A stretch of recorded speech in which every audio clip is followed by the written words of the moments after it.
Tonight's presentation is titled Engine Teardowns. And our presenter is Mike Bush. Mike is continuing in his series of most interesting EAA webinars on a monthly basis. He's president of the Savvy Aircraft Maintenance Management Company. Mike holds a Certified Flight Instructor Certificate and A&P Mechanic Certificate with the inspection authorization. He's an author for numerous aviation publications, including a monthly column in the EAA Sport Aviation magazine. In 2008, Mike was awarded the Aviation Maintenance Technician of the Year by the FAA. And Mike is a member of the EAA. Mike, good evening. Thank you so much for being with us tonight. I'm going to control the presentation over to you.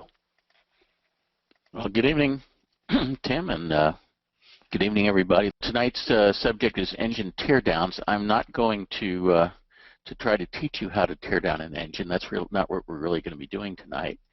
We're going to be talking about decision making.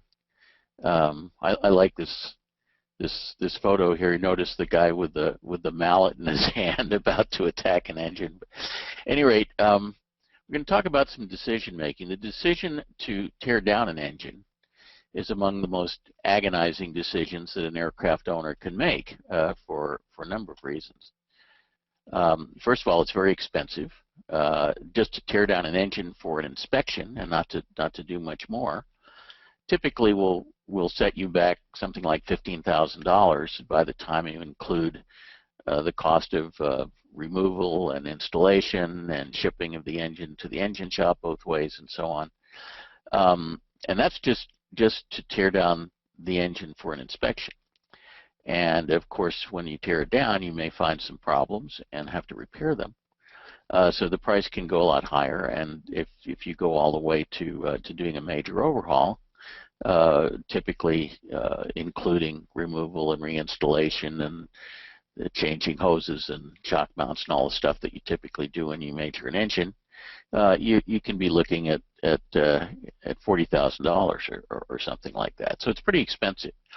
It's also pretty inconvenient because when we pull an engine out of an airplane and send it off to an engine shop for teardown, typically the airplane is down for at least 60 days. So by making a decision to tear down an engine, you put yourself on the ground for a while. And finally, it's highly invasive. I mean, there's nothing more invasive you can do to an aircraft engine than tear it apart. And because it's so invasive, there's an element of risk involved.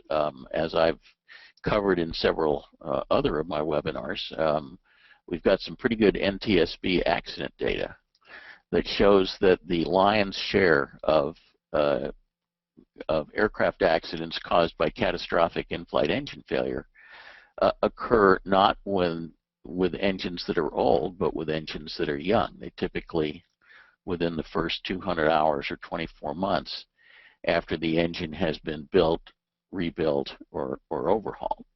So the act of assembling an engine, because it's so complicated, because it's so critical, and because there's so many mistakes that can be made that have serious consequences, is a pretty risky thing to do, relatively risky thing to do. So, you know, the bottom line is, because it's expensive and it's inconvenient and it's risky, we really don't want to be tearing down an engine unless we absolutely have to. So the question that we're going to be exploring tonight is the question of how do we make a decision as to whether an engine teardown is necessary or not. And at the end of the day, this is a decision that each aircraft owner who is affected has to make. And to get a handle on this, I'm going to look at a couple of, or a few specific cases that have typically, most of them are clients of ours where something happened and we needed to advise the client as to whether or not the engine needed to be torn down. And by doing this, I hope to illustrate the thought process that we go through.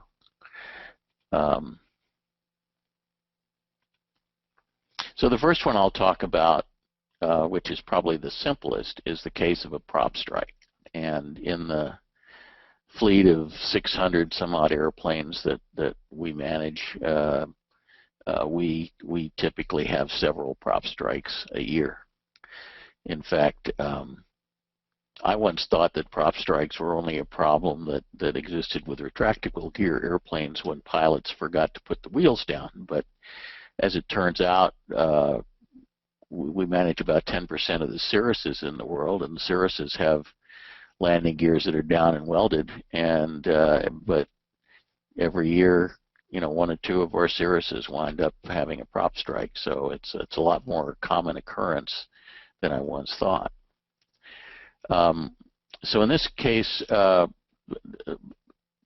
strikes are real easy. Doing a teardown after a prop strike is as close to a no-brainer as engine teardown decisions get. First of all, both Continental and Lycoming are very, very clear in their maintenance documentation that a teardown, that they consider a teardown to be necessary after any event that results in propeller damage, and we'll explore that a little bit further.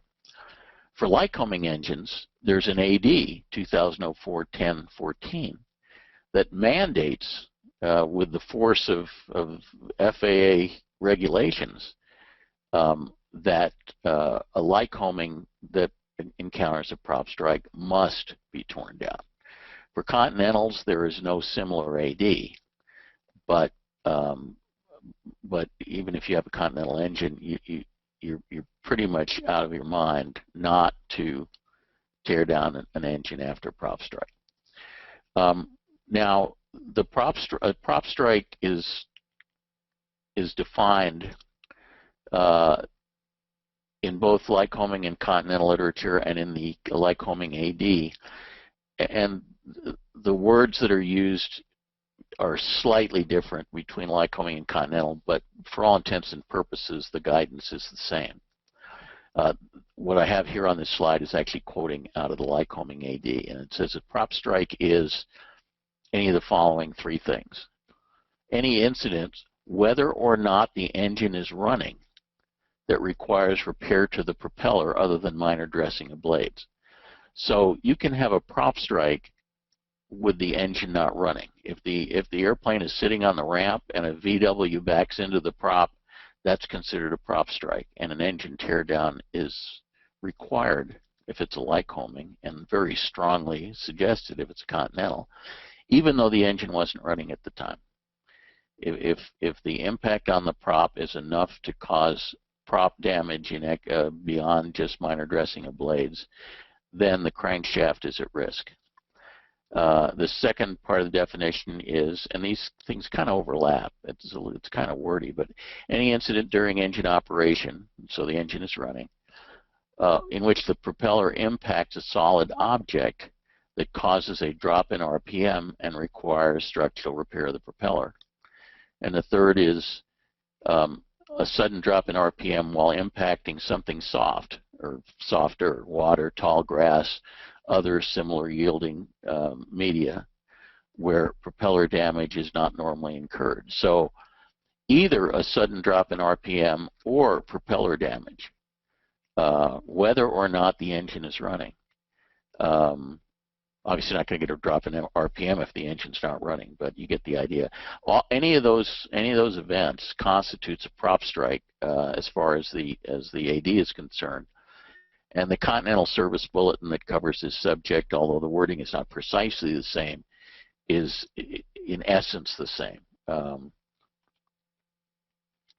Now, one thing that you want to always keep in mind about prop strikes is that if you have one and you have hull insurance on your airplane, the hull insurance always covers the cost of the post-prop strike teardown inspection, including the engine removal and reinstallation, and covers any necessary repairs that teardown inspection may necessitate.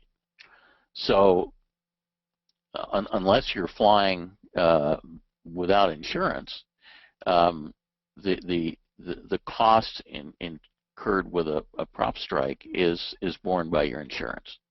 of course, it's still inconvenient because the airplane's still going to be down. But at least you're not going to be paying for it. This is unquestioned approval by the insurance company. They always pay for all the costs associated with a prop strike. If the engine is at or near TBO or past TBO when the prop strike occurs, then you actually have a windfall situation on your hands, because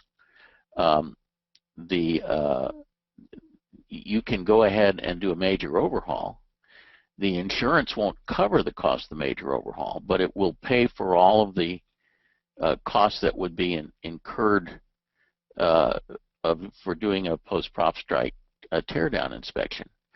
And so, in effect, what you wind up getting is an insurance subsidized overhaul. So when we have a client that has a prop strike with a high time engine, and they call me all upset with themselves that they did something stupid that resulted in a prop strike, I try to convince them it's not a problem, it's an opportunity, because they're going to get their engine overhaul at half price, or close to at half price, because the insurance is going to pay for a bunch of it.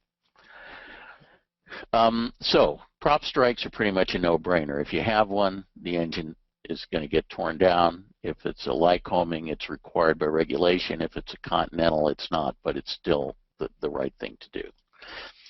Okay, the second case we're going to talk about is a Preignition incident. This happened to a client of ours flying a Cirrus SR-20. He flew up to Santa Barbara for a $100 hamburger in February 2012, and on takeoff, going back home, something wasn't right with the engine. The number 3 CHT just went into the stratosphere shortly after he applied takeoff power.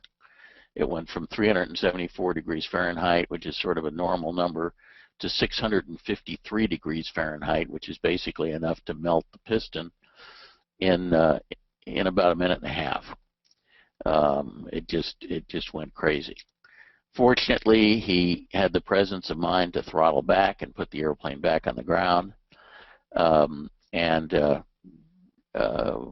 When the aircraft was inspected with a borescope, what we anticipated just looking at the engine data was indeed found. The piston had started melting around the corners. The compression in the cylinder went to 0, and it shut down because everything got that hot. Only a preignition event can cause this. It's a very violent event. It happens very, very quickly.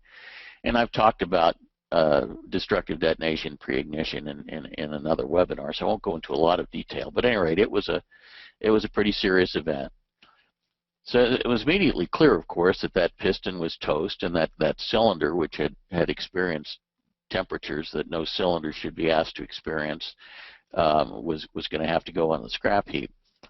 But the question was, how much collateral damage to the engine was caused by this? I mean, for example, the melted aluminum, what happened to it?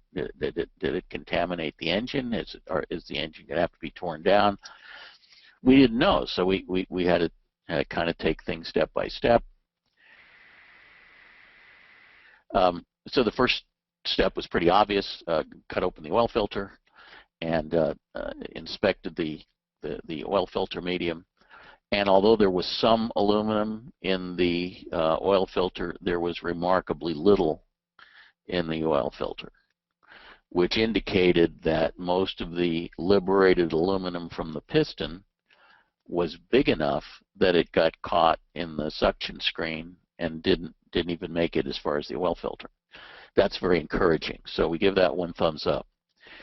Then we checked further, and the second step was to remove the prop governor and inspect the prop governor gasket screen. There's a screen that's part of the prop governor gasket, and oil from the oil galleries of the engine, the same oil galleries that feed the main bearings and rod bearings, go through that screen into the prop governor. So if we find metal in the prop governor screen, then we know that metal got past the oil filter and contaminated the engine. And finding metal in that prop governor gasket screen, it pretty much means that the engine teardown is unavoidable. But in this case, the screen was clean. We found no metal in the screen. We found minimal metal in the oil filter. And so the conclusion was that this owner dodged the bullet and that no teardown was necessary. So the piston and cylinder got replaced, and obviously the oil got changed, the filter got changed, and he flew off into the sunset happily ever after, no problem. So that was a good outcome. The next one that we'll talk about didn't have quite such a good outcome. In this case, owner reported that during a routine oil change, he found some ferrous whiskers that he knew they were ferrous because they adhered to a magnet in the Lycoming oil screen, and he was looking for advice as to what to do. So we suggested that the metal that was found be sent out to a lab. We used Aviation laboratories down in Houston to be evaluated under a scanning electron microscope to find out exactly what kind of metal it was. Now, the scanning electron microscope or SEM analysis sounds a little daunting, but it's no big deal. It's about $110 to do that. And it comes back a couple of days later, and we know exactly what kind of metal it was, and frequently exactly where it came from. So in this case, the SEM report came back, and it was quite clear that the metal was from spalled valve lifters. And because this is a Lycoming engine, those lifters cannot be replaced without pulling the engine and splitting the case.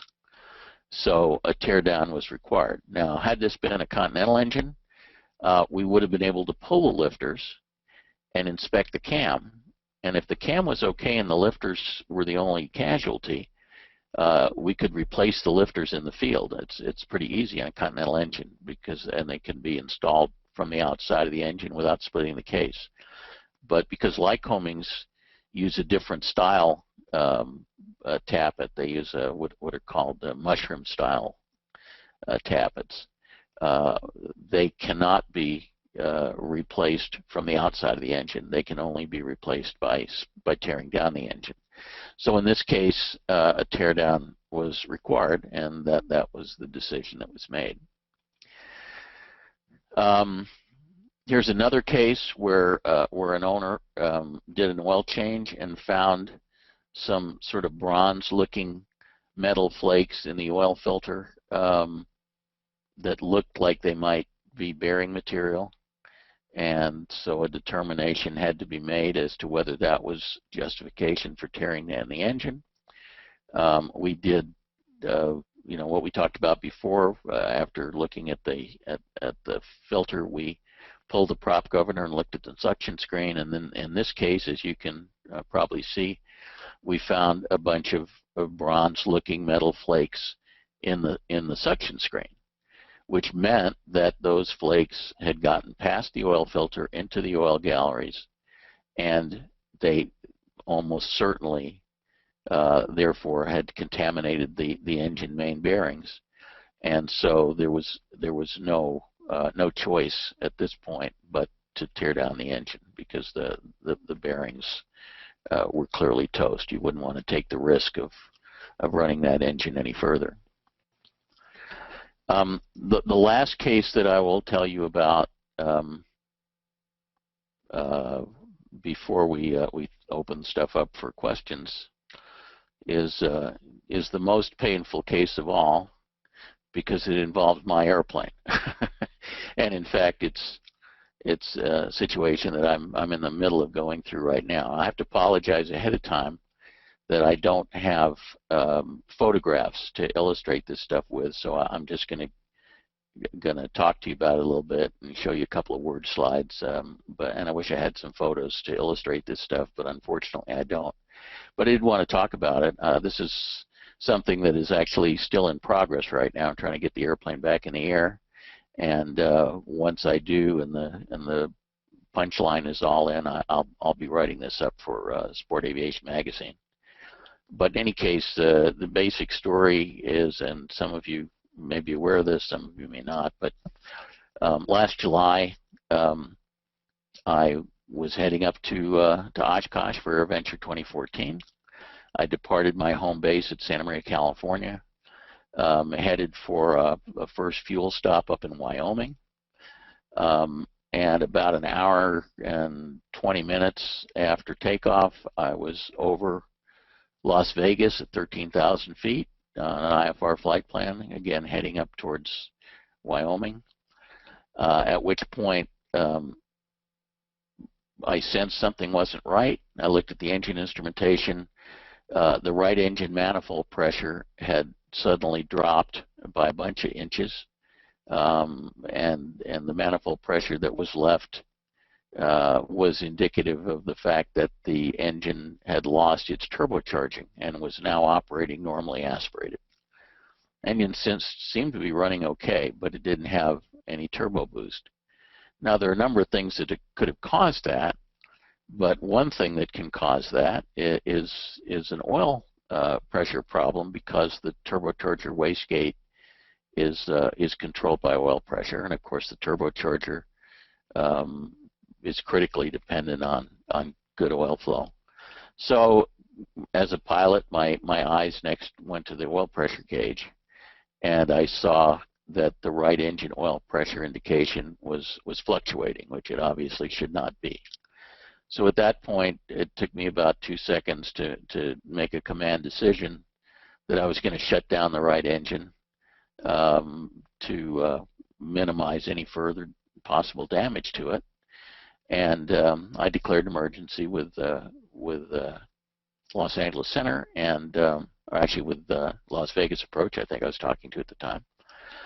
And I asked to land at North Las Vegas Airport, and they did the usual stuff, clear to land any runway, and I made an uneventful engine out landing. Actually, one of the better landings I've ever made at North Las Vegas, as it happens, with the right engine feathered.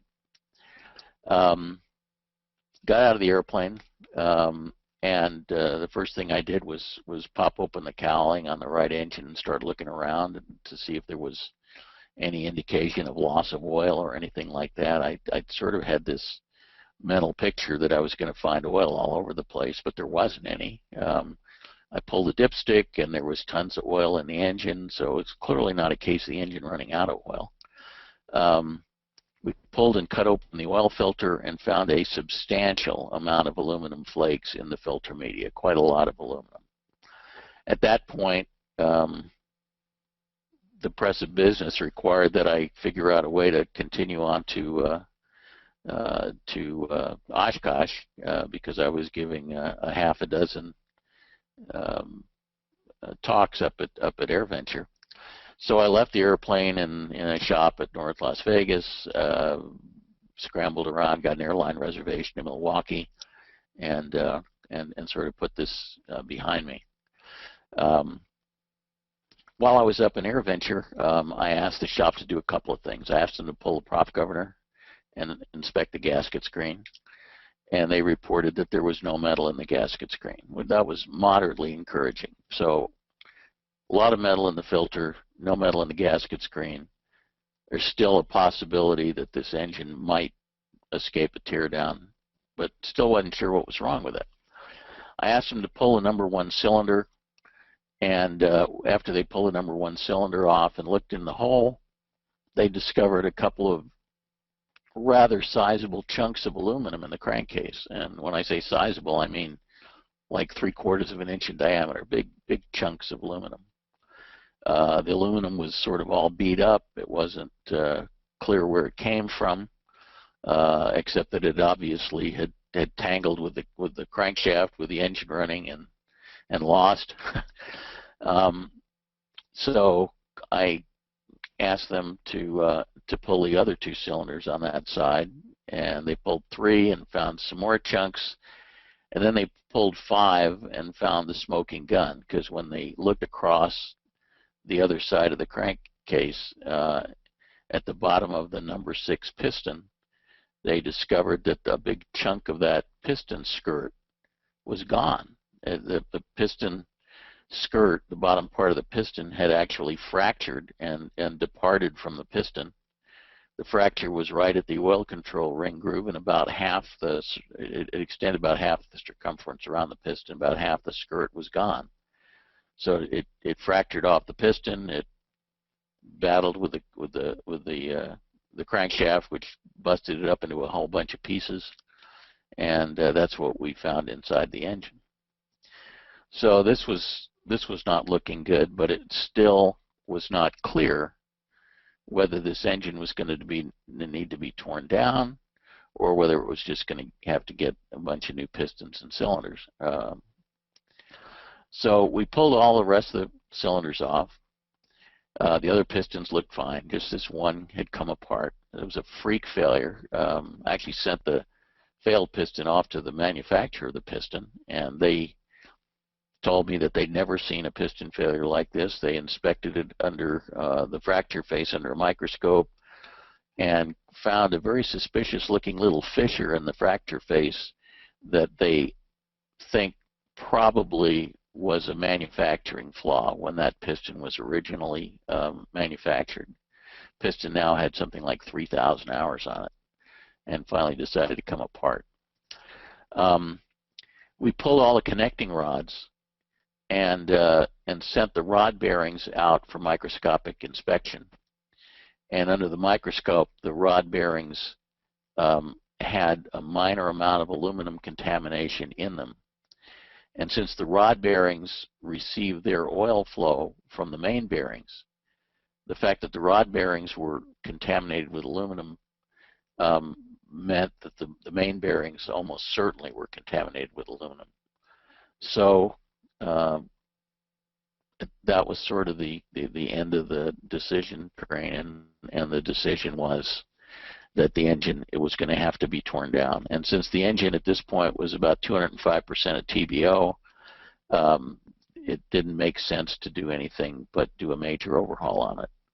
So that engine is currently in the overhaul shop in the process of being overhauled, and we're in the process of pulling everything else off of that engine nacelle, turbocharger, and wastegate and propeller that had oil flowing through it, because anything that had oil flowing through it could conceivably have been contaminated, and sending all those parts out to be cleaned and flushed or, where appropriate, overhauled. So that's where things stand now. I'm hoping to have the airplane all put back together hopefully by the end of June, so I'll be able to fly it to AirVenture.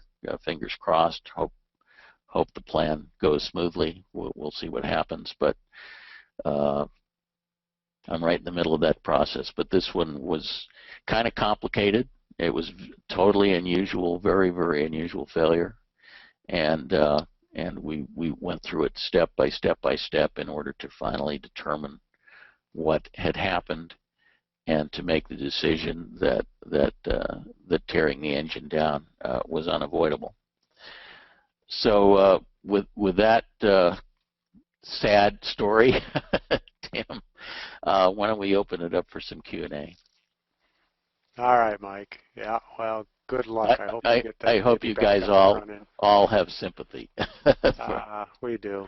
Actually, we got one question here, though. It's from Don, and he says, would you make a comment on how the loss of your engine impacts your decision to operate your engines past TBO? Well, that's an obvious question and a very, very good question. And when I discovered that the piston had failed, the first question that popped into my mind was that failure, in some way related to the fact that the engine had run so long? Maybe the things had worn to the point where the tolerance were too loose, and the piston was was wobbling in the cylinder, and the piston skirts were slapping on the cylinder walls or something like that. And that's why I chose to go to the trouble of taking that piston and sending it off to the manufacturer and asking them to tell me, why it failed, and I was prepared for them to tell me, somehow it was my fault. And in fact, what they told me was the opposite. They said, first of all, this was a freak failure, that they have never seen this particular kind of piston fail in this fashion. And second of all, when they inspected the fracture face under the microscope, they found what they suspect to have been an inclusion, which means an air bubble in the forging, that was the cause of the failure. So although I was obviously very concerned that running the engine to high time might have precipitated this failure, the best information I've been able to get from the manufacturer of the piston, who had every reason to not take responsibility for it, but chose to take responsibility for it. But the best information I have is that this was a freak failure of a component that had a manufacturing flaw, and somehow decided to go 3,000 hours before that manufacturing flaw turned into an outright component failure. And there were no warning signs of this, which is typical when you have a fatigue failure like this. There was no way of anticipating it. There was no due diligence that I could have done, through oil analysis or filter inspections or boroscopy or anything that would have warned that this was going to happen. And again, as I said, the other 5 pistons looked perfect. It was the failure only affected this one piston, and it was what the manufacturer of the piston themselves considered to be a freak failure. So I guess I would have to say that after looking into it as deeply as I could, and obviously I was very, very interested in getting to the bottom of it, my conclusion is that the decision to run the engine to high time was not something that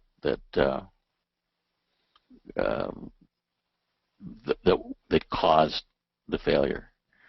I suppose you could argue that if I had retired the engine earlier, then the failure wouldn't happen. That's true, but it was not a failure that was, sort of the inevitable result of running the engine high time. It was as best we can determine, it was a faulty component that went into the engine when it was built.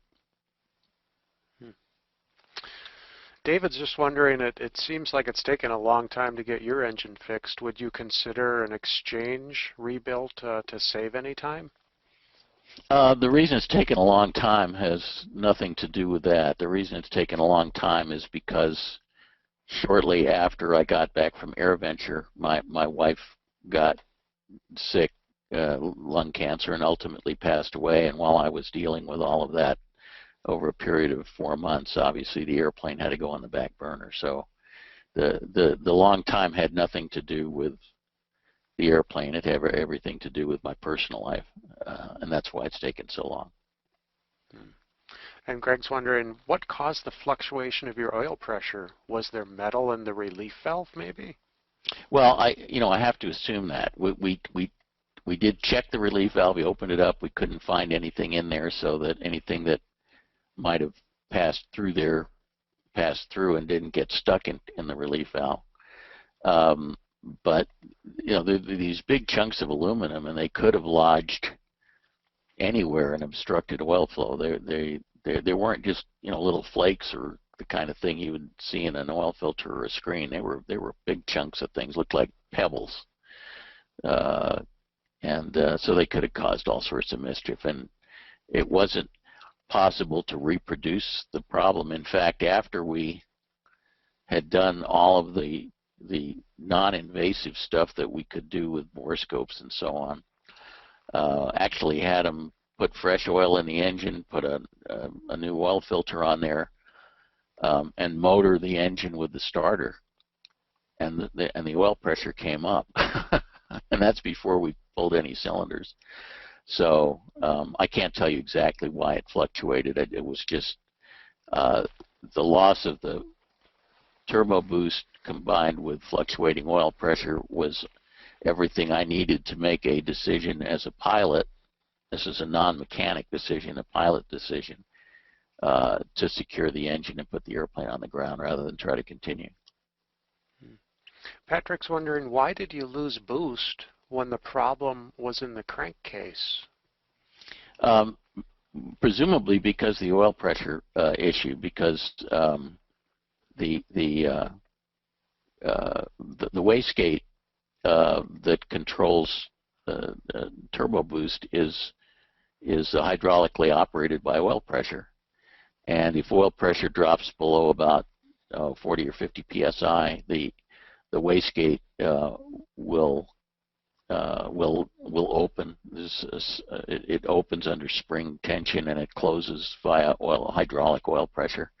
So loss of oil pressure causes the wastegate to open and basically the turbo system to shut down. So that's presumably why. It was just the loss of oil pressure. It was a side effect of the loss of oil pressure.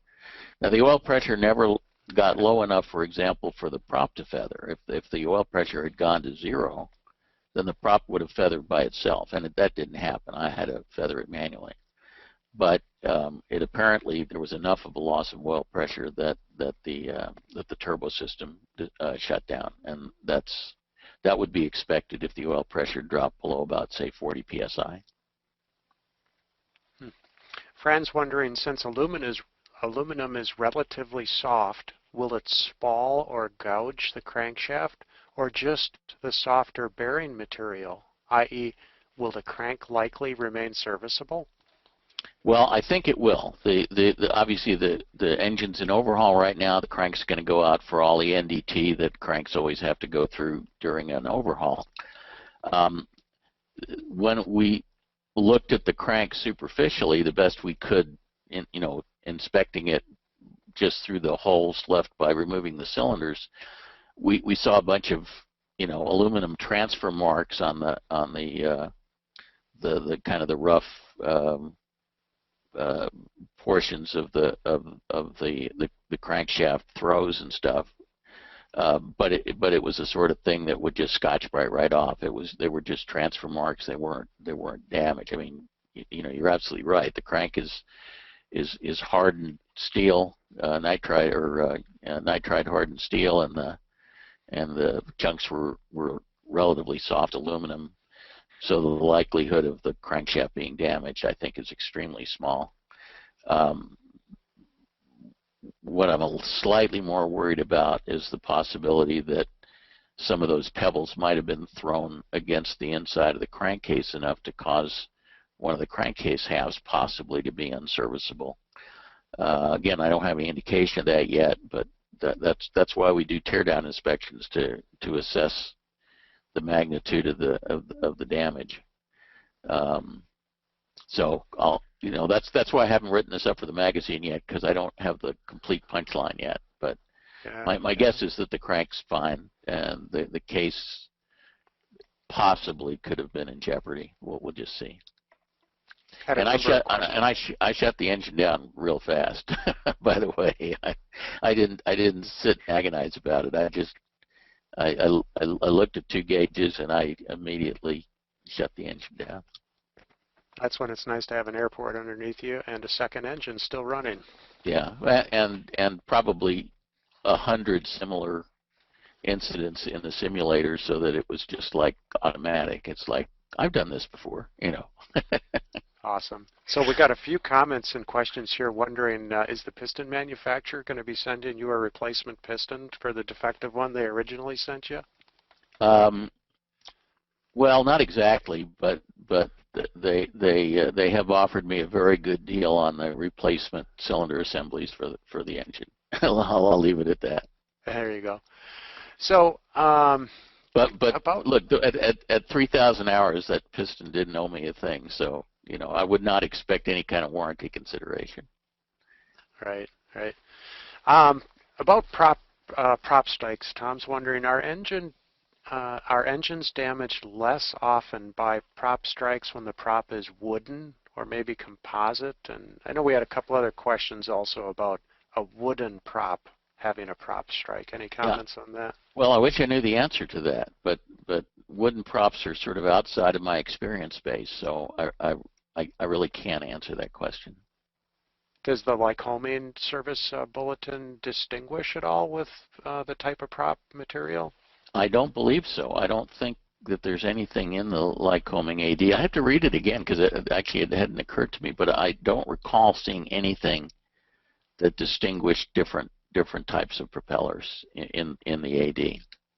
I listed the AD on the slide. It was, what was it, 2004, 10, 14 or something like that, and be easy enough to pull the AD up, Google it and pull it up and see what it says. But I don't recall from reading it that it said anything about what type of prop was installed.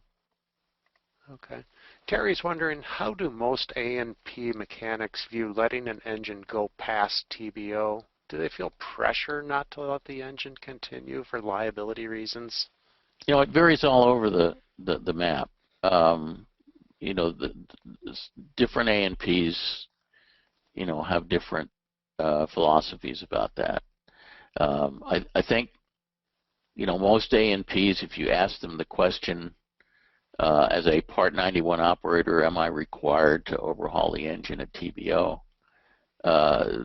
Most A&Ps know the right answer to that the answer is you're not required by regulation. I've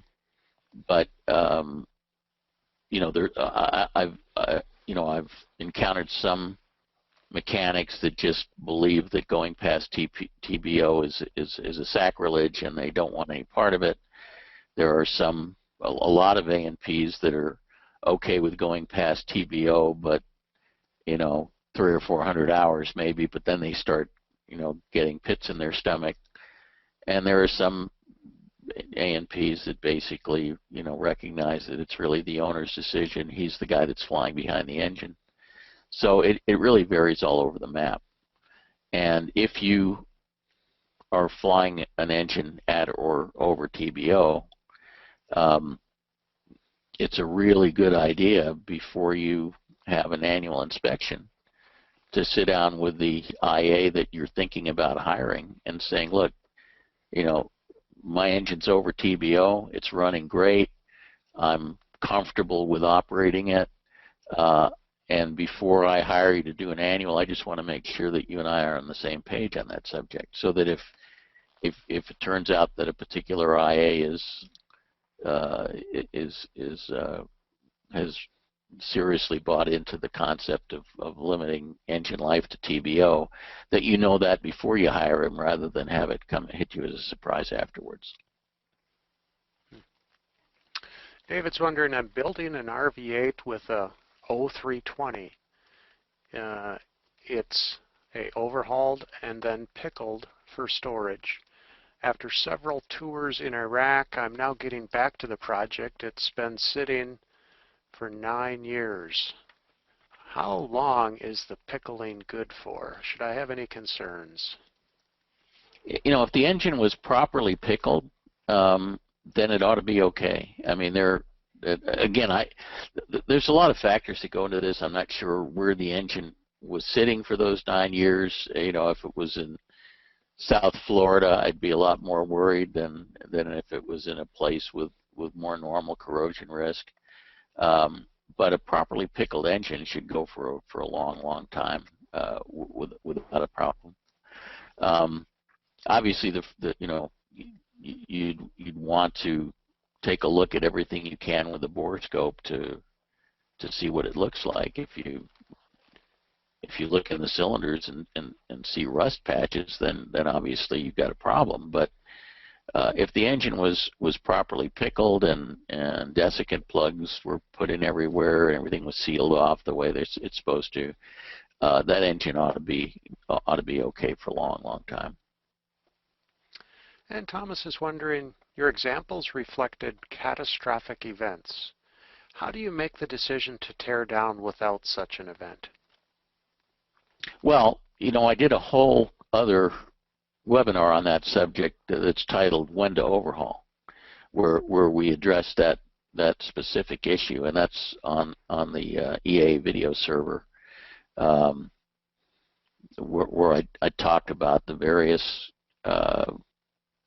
conditions that would prompt me to feel that it was time to overhaul an engine.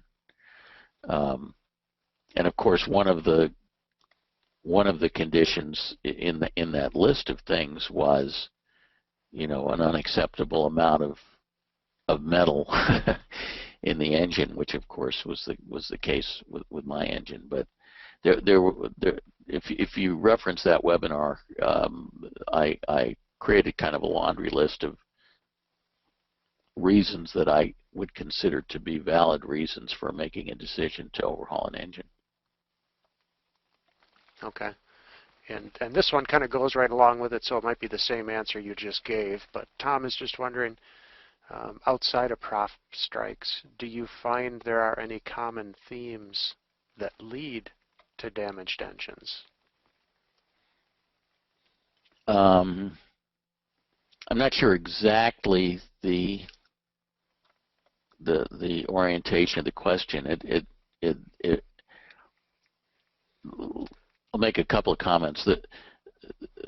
The most common reason, other than catastrophic events, that causes engines to wind up being overhauled, particularly being overhauled before they reach TBO, are cam and lifter problems, or corrosion-related issues, primarily cam and lifter problems. Because the most serious issue that, barring catastrophic events, the most serious problem that we have with owner-flown airplanes is they don't fly enough. They don't fly regularly enough, and they're vulnerable to corrosion damage when they're not flying. How big a problem that is depends on where the airplane lives. Again, if it's in Tampa, it's at very high risk. If it's in Tucson, it's at very low risk. And, if it's in Oshkosh, it's somewhere in the middle. And whether it's hangared or not obviously makes a difference. But the most important thing is how frequently it's flown. I'm not sure if that was the intent of the question, or whether the question was, other than prop strikes, what's the other most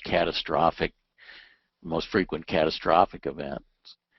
And if that was the meaning of the question, then I guess I would have to say destructive detonation preignition is probably the next most common cause I've seen of destructive events that cause engine problems. Kind of like the SR-21 that I mentioned in this webinar. And in a situation like that detonation, what commonly leads to that detonation? Well, there are lots of things that can cause it. In the case of this particular SR-20 that I was talking about, we were actually able to determine what caused it. Often you can't, because a preignition event is so violent that it usually destroys the evidence.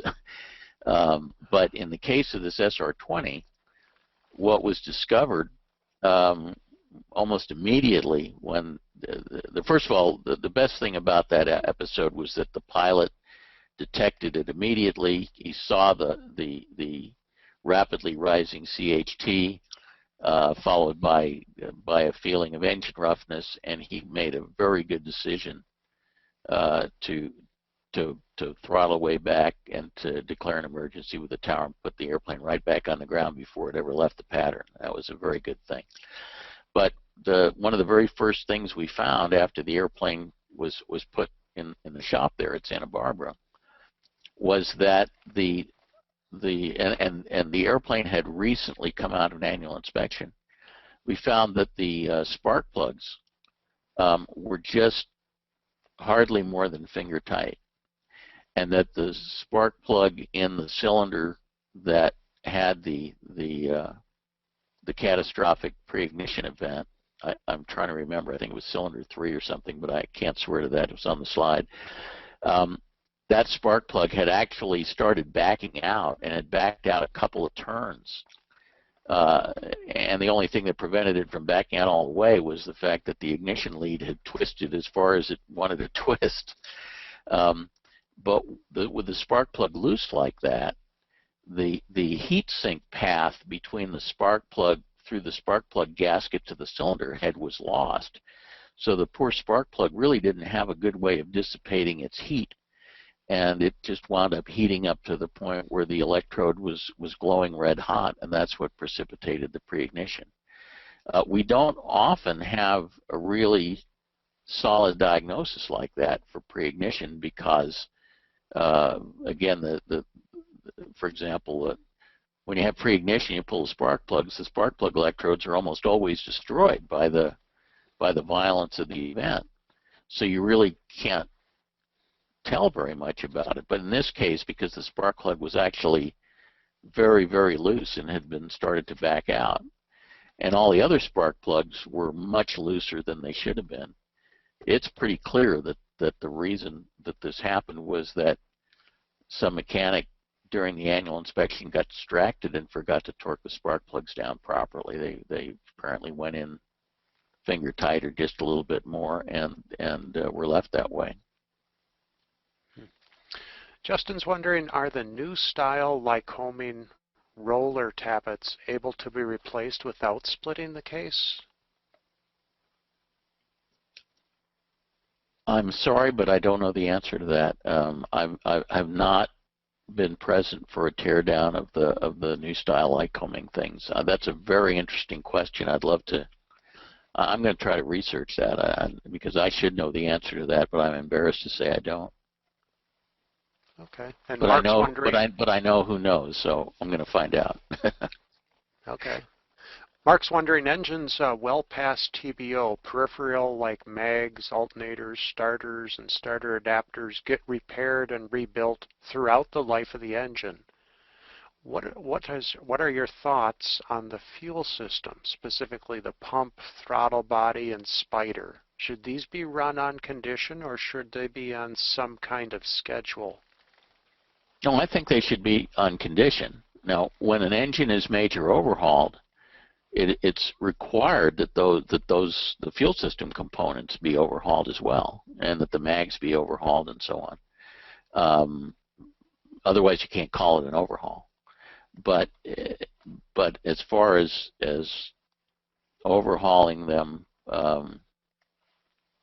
prior to overhauling the engine, I would not particularly recommend doing that on time. I would do that on condition.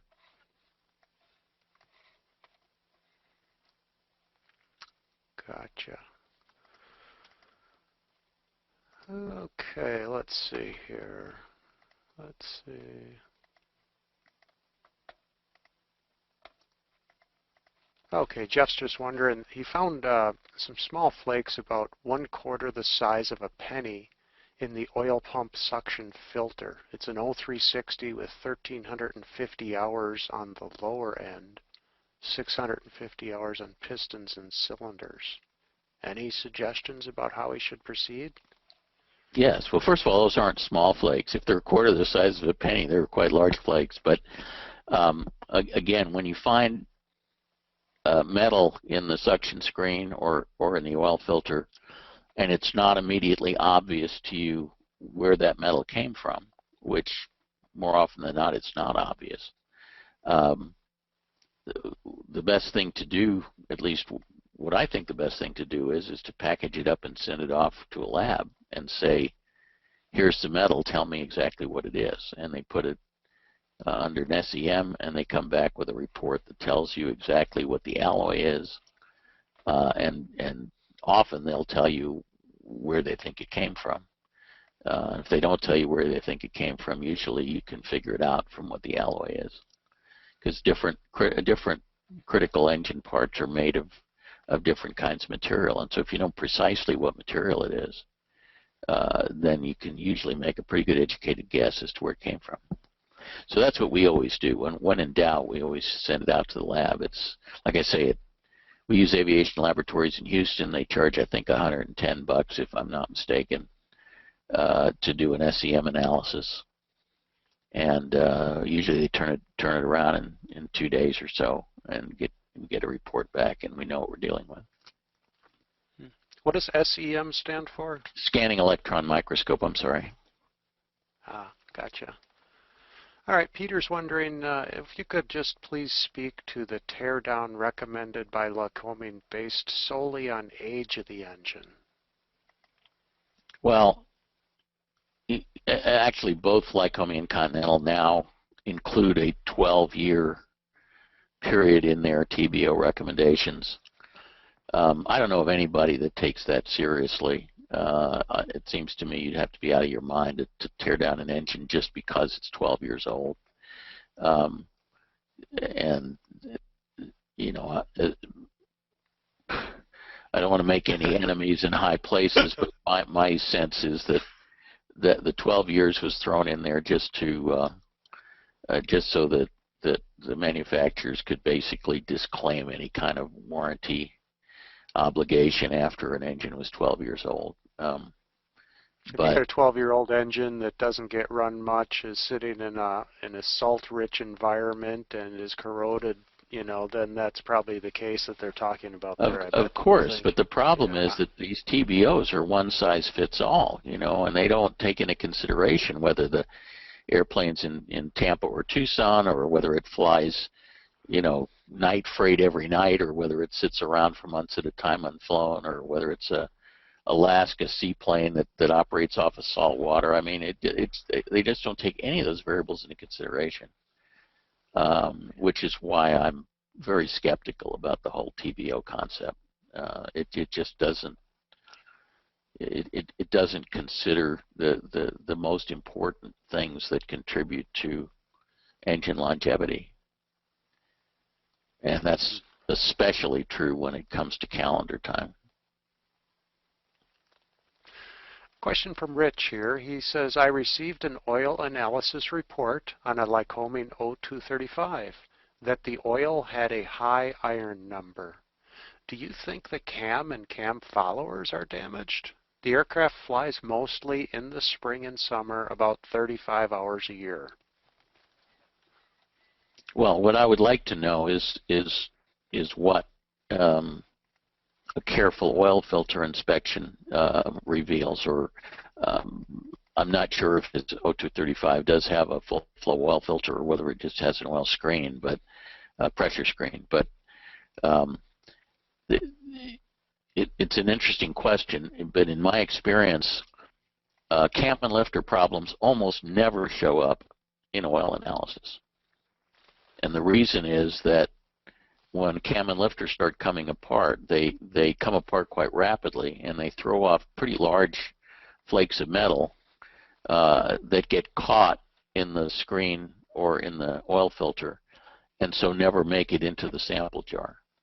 What oil analysis, what higher iron in oil analysis usually indicates is very, very tiny particles of ferrous metal.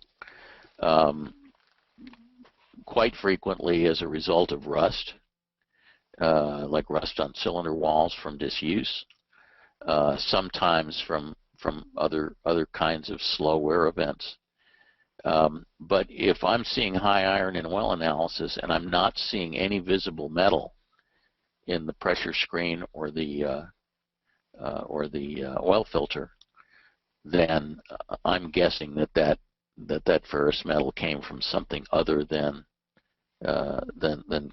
cam and lifters, because generally the cam and lifter problems generate copious quantities of visible metal. Gotcha. And Rich did comment and said the oil filter was checked okay. It was clean. Yeah. Okay.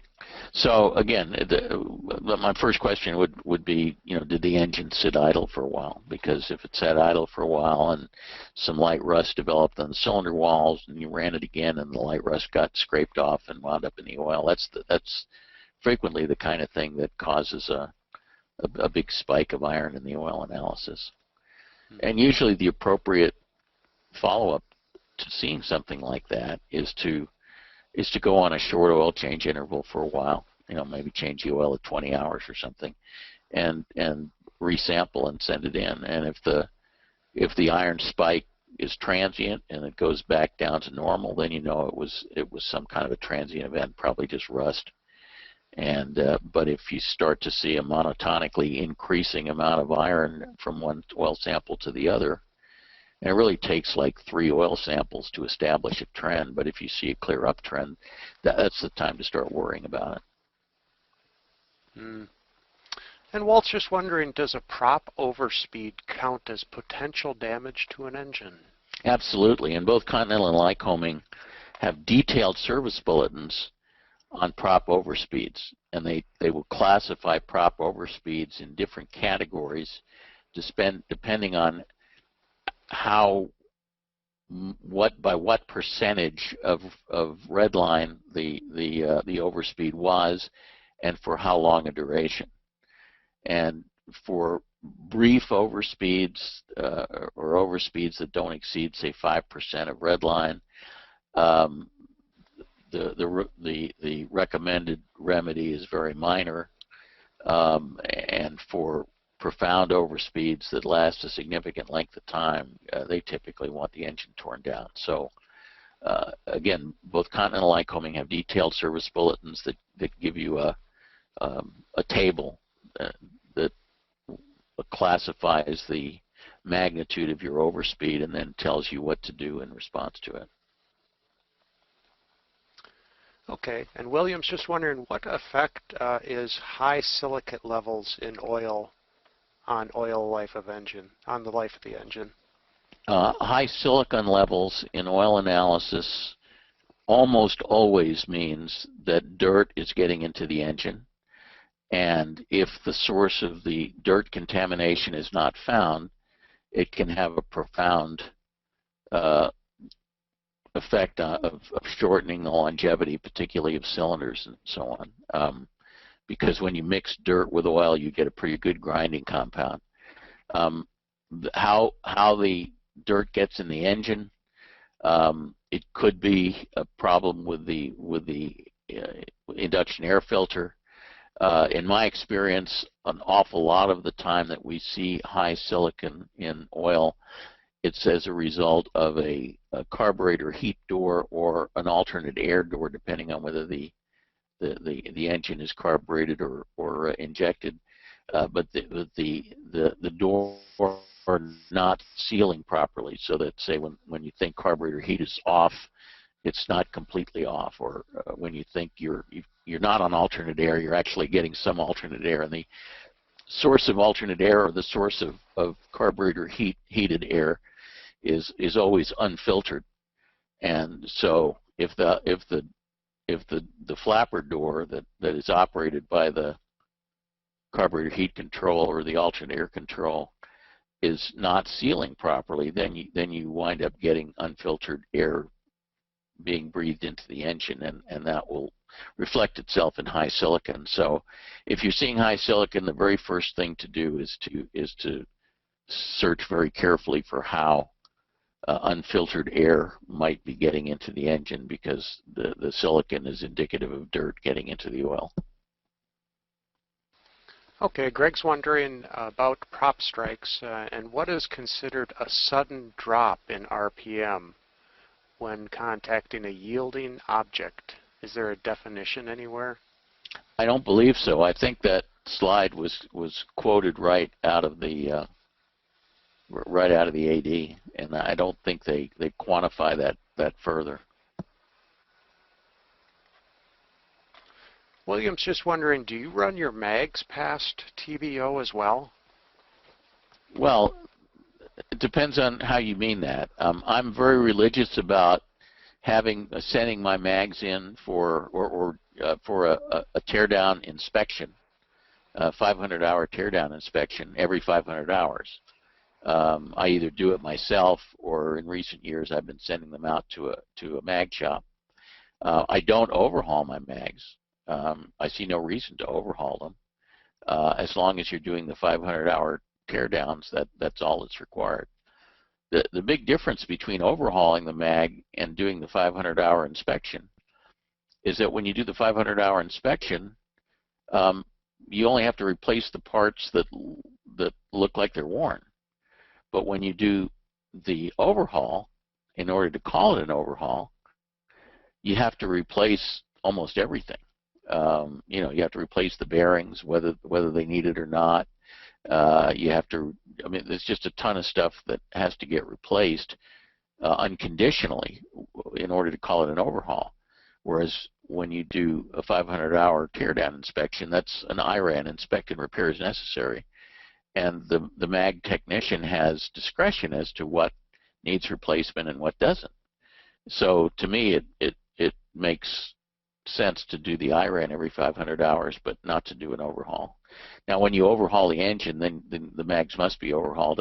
Otherwise, the engine overhaul can't be called an overhaul.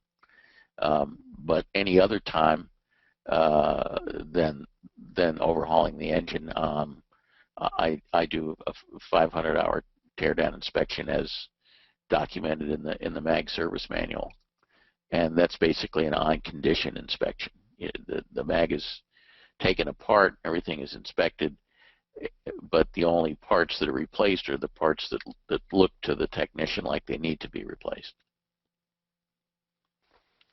Gotcha. Okay, and Michael's just wondering, suppose an aircraft sits for months without pickling.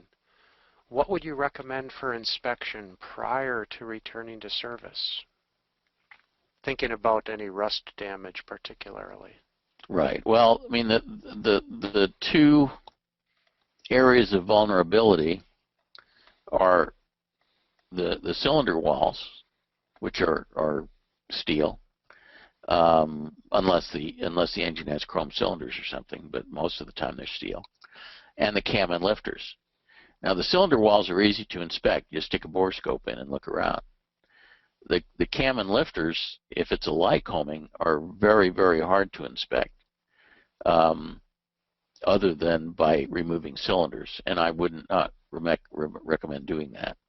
On Continental engines, you can pull lifters relatively easily and inspect them, and then inspect the cam through the vacant lifter boss, the hole that you've created by removing the lifter. You can look through the hole with a flashlight or even with a borescope and take a good look at the cam. For Lycomings, the only way of looking at those things is to pull cylinders. I wouldn't recommend doing that, and the reason I say that is nobody ever fell out of the sky because of cam and lifter spalling. It is not a safety flight item. If it was a Lycoming engine and the cylinders looked okay and the engine ran up okay, I would just go fly it and then check the oil filter frequently. If the cam and lifters are coming apart, you're going to start seeing visible metal there, and you'll know. If you go 100 hours and you don't see any visible metal, then you know you dodged the bullet and the cam and lifters are okay. I don't see any reason to be pulling cylinders in order to inspect those, simply because cam and lifter spalling is not a safety of flight item. It's a safety of wallet item because it's very expensive to tear down the engine and replace the cam or lifters in a Lycoming. But it's not a safety hazard, and therefore I would just fly it and watch the filter and see what happens. Okay. A couple questions here about on your plane, your left engine. As it's sitting there waiting for the right engine to be fixed, was there any pickling done on the left engine while it sits there? No, but it's sitting in Las Vegas, Nevada, where the humidity is very low, so I think the risk is minimal. If it was sitting someplace with significant corrosion risk, I'd be a whole lot more worried about it. Yeah. And a couple questions here.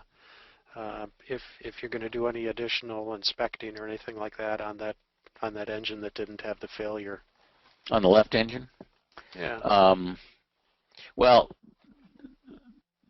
the answer is no, but I think that there's a fair likelihood at this point that in an abundance of caution I may wind up changing all the cylinders on the left engine at some point in the future once the airplane is, I mean, my first goal is to get the right engine back in the airplane, get it airworthy, go through an annual inspection, go to AirVenture, and then after AirVenture, I think there's a fair chance that I may decide to change the left engine cylinders just in abundance of caution. But because they basically have the same cylinders from the same batch and the same pistons from the same batch as the right engine did, and they're very high time. But I haven't really made that decision yet. I'm trying not to get that far ahead of the curve. My objective at this point is to get the airplane back in the air, get it annually inspected, and then come to AirVenture. And after that, first things first, we'll sort it out. Right. Brian's just wondering, is your guidance on exceeding the TBO and operating on condition any different for single engine airplanes versus twins? Look, I have to be frank with you, and I've said this before in public, so I intentionally push the edge of the envelope in my airplane a lot further than what I recommend to my clients. I consider my airplane kind of a flying test bed, and I'm pretty aggressive with it when it comes to maintenance decisions in a way that I probably wouldn't be in advising a client. In this particular case, the fact that the airplane was a twin probably wasn't decisive. I mean, I had this engine failure at 13,000 feet over Las Vegas.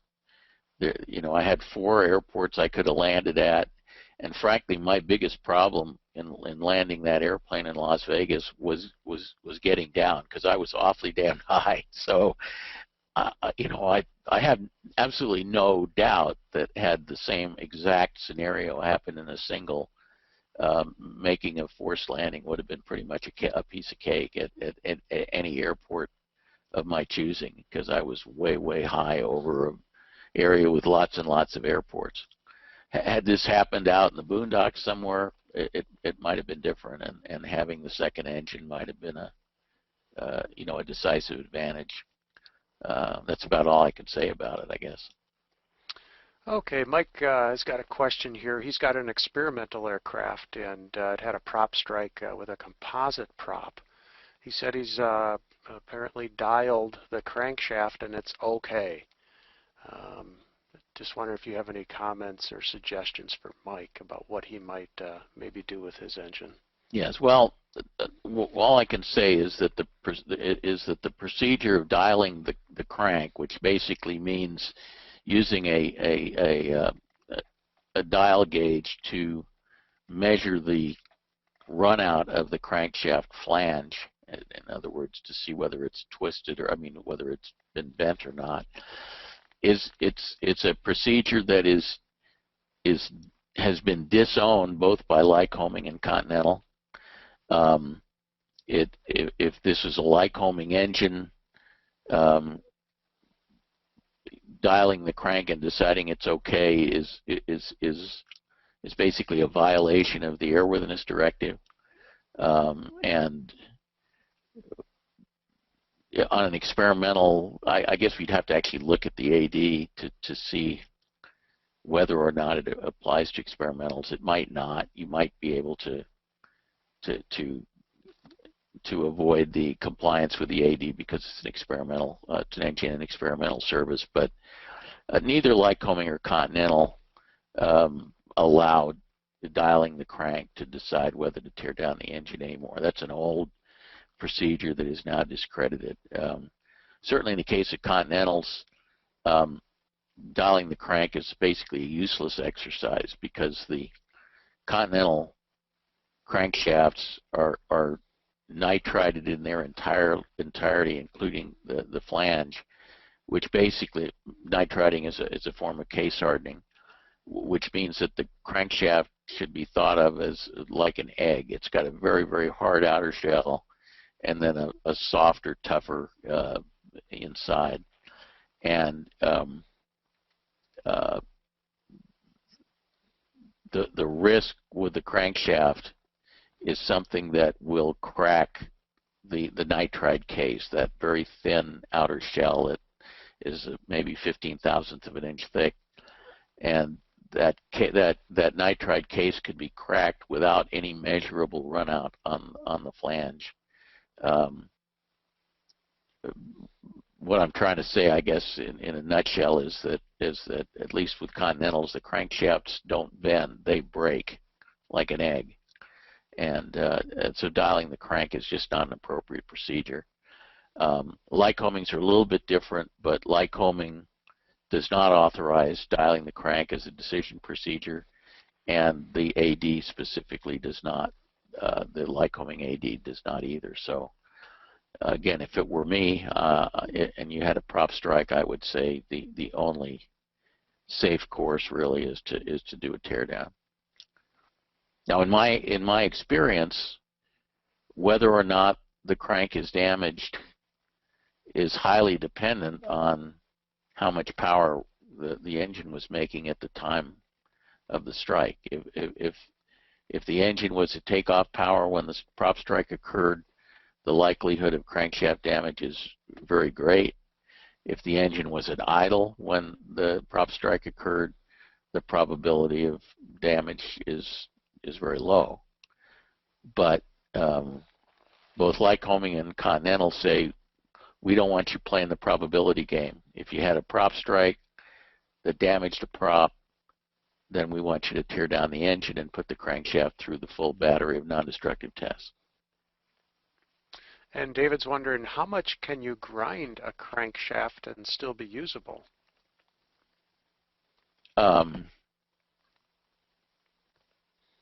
I believe that both Lycoming and Continental,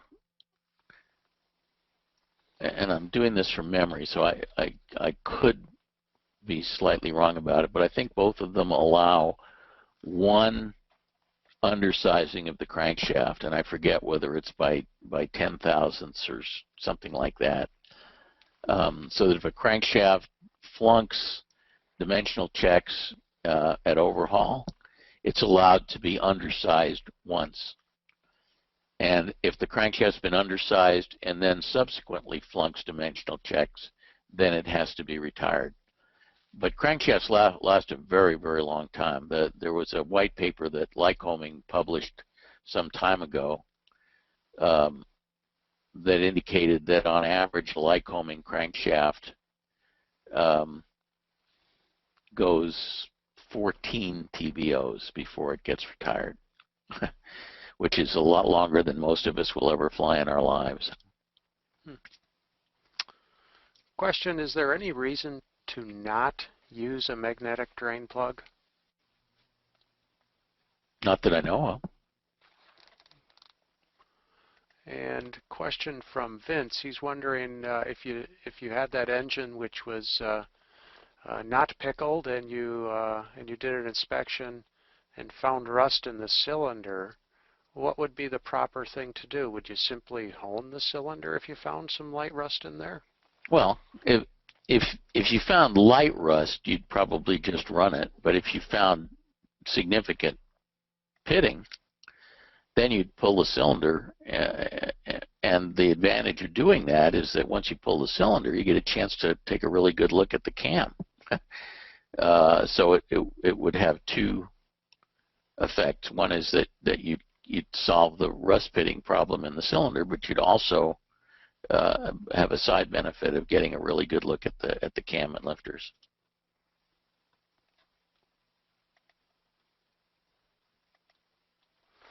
Well, I was wondering if your oil analysis shows increased iron for several samples and a bore scope is negative, would you recommend pulling a cylinder?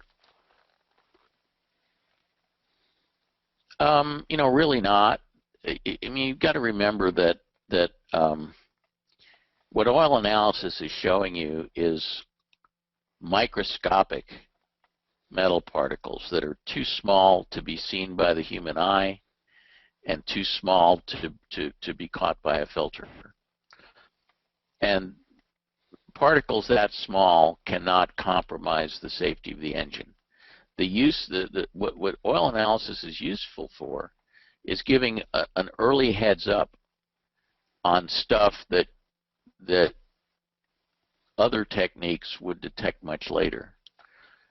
For example, we were talking a little earlier about how if dirt gets into the engine, the oil analysis will show it up as high silicon. And if you weren't doing oil analysis, your first indication of dirt in the engine might be to discover that your compressions were dropping and that the cylinders were worn. And that might come a year and a half later. And the advantage of oil analysis is it would give you an early heads up that there was dirt getting into the engine, so that you might be able to remedy the problem before it takes a toll on those engine parts. But I don't think there's anything in oil analysis that would cause me to pull an engine apart. It's an early heads up for things, and without being able to verify a problem through some more direct means, like bore scope inspection or oil filter inspection or something, and seeing a problem that's significant enough to cause the engine to have a safety issue. I can't see just pulling an engine apart and doing exploratory surgery. It doesn't make sense to me. And Ryan's wondering, now what specific types of damage can an engine get as a result of a propeller strike? Oh, all kinds of damage. I mean, the crankshaft can be damaged. The crankshaft counterweights can be detuned, which will cause the vibration problem that can ultimately cause a crankshaft failure. All of the rotating accessories, magnetos, alternator, that sort of thing, can sustain internal damage because some heavy thing that's rotating quite fast suddenly stops rotating. We've seen lots of magneto damage, stuff like that, and part of a post-prop strike inspection is that all rotating engine accessories have to be torn down. So there's a myriad of things that can be caused by a prop strike. Obviously, the most dangerous is damage to the crankshaft or the crankshaft counterweights, but there can also be accessory problems that are caused by a sudden stoppage. Great. Getting back to that rust issue on the engines, is there anything that can be done to help preserve on a regular basis, any additives or anything like that could help minimize chance of rusting if the aircraft doesn't get flowing that much? Yeah, there are actually a number of things that can be done. First of all, I use and recommend an additive called CamGuard, ASL CamGuard, which I've used in my own airplane for close to 10 years now. And it's the most effective anti-rust additive that I've found. So I recommend doing that. Another thing that can be done, especially for airplanes that are particularly high risk, like based in Florida or on the Gulf or something like that, is to use an engine dehydrator, which is a little gizmo that it's a little air pump that's normally operated off of 115 volt AC, and it pumps air through a chamber full of desiccant crystals to dry it out, and then it takes that very dry air and it's connected to typically the engine breather, and it pumps dry air continuously, very low flow dry air into the engine, which displaces any moist air, and continuously pumps dry air into the engine while it's inactive. And that's extremely effective in eliminating corrosion risk. It's a slight hassle to hook the thing up to the airplane when, after you shut down and pull the airplane into the hangar or whatever, but it's a very, very effective thing. And for airplanes that are extremely high corrosion risk or fly very irregularly, it's really well worthwhile. I think Aircraft Spruce sells a couple of these dehydrators for, I don't know, $200 or $250, and they're very, very effective. Awesome. Well, everybody, we've reached about the we have reached the end of our session here, 9:30. This has been a great Q&A session, everybody. Thank you so much for all the great questions. And Mike, thank you so much for taking this extra time tonight with the questions. Some really good ones there. You bet. I thought they were good too. Back, looks like we had about 650 people probably tune in total. So, oh, that's great. Yeah. So some please, of the questions are just share any last. I'm sorry. Go ahead. Share any last minute comments you have. Yeah. Okay. Well, I just a couple of quickies as usual. I wanted to talk about my upcoming first Wednesday of the month webinars. The next one on June 3rd is called Safe versus Airworthy, where we explore the definition of airworthy and why it's not a synonym for safe. Well, where an airplane may be safe but unairworthy and that sort of thing. The next one on the 1st of July, entitled Warranty Schwarranty, is on the subject of warranties, particularly engine warranties, and trying to dissect them and determine, how valuable they are and what they cover and what they don't cover. And then the one in August, which you don't even know about yet, Tim, because I need to send you some more some more stuff for the calendar, will be entitled All About Alterations, and it will talk about alterations that we make to aircraft and how we determine whether they're classified as major or minor alterations, and what the requirements are for making major or minor alterations, when a STC is required, when a field approval is required, that sort of thing. So that'll take us till after Oshkosh. And actually, that one, Mike, is going to be September, because we do have the August one, which was rescheduled from December. I forgot about that. So yeah, actually goodness. August 5th we already have scheduled, and we got a lot of people registered. It's the perils of cylinder work. Oh, very, very good. Okay, yeah, that's an important one. We'll do all about alterations for September. On September. Okay, perfect, Tim. I totally forgot that we had rescheduled that one for August, but that's great. I'll change my calendar appropriately. So at any rate, this slide is wrong, and we'll change it next time. The August webinar will be the perils of cylinder work. That should be a really good one. And finally, I just want to invite anybody who hasn't already done it to sign up for my free monthly e-newsletter that talks about various maintenance-oriented things each month, and I think you'll find it interesting. You can either go to my savvyaviator.com site and sign up, put your name on the mailing list, or Tim's going to put up a survey after this webinar where you can tell him whether you thought I did a good job or not. And part of that webinar, I think, or part of the survey is a checkbox that you can check to sign up for the newsletter. And finally, just a reminder that my manifesto book, which kind of summarizes my maintenance philosophy, is available on Amazon for, I don't know, $12.50 or something like that. So you might want to look at that. And I think that's all I have, Tim. Fabulous. Mike, as always, thank you so much for taking the time out, and thank you for being who you are and committed to your philosophies and helping educate us. And you know, ultimately, I think this is obviously helping us learn more about our aircraft engines, learn more about maintenance, ultimately saving more money, making flying more affordable, making us more informed owners. You know, I could just go on and on for the next 5 minutes. So thank you so much You better for not. all you do through the EAA webinar series.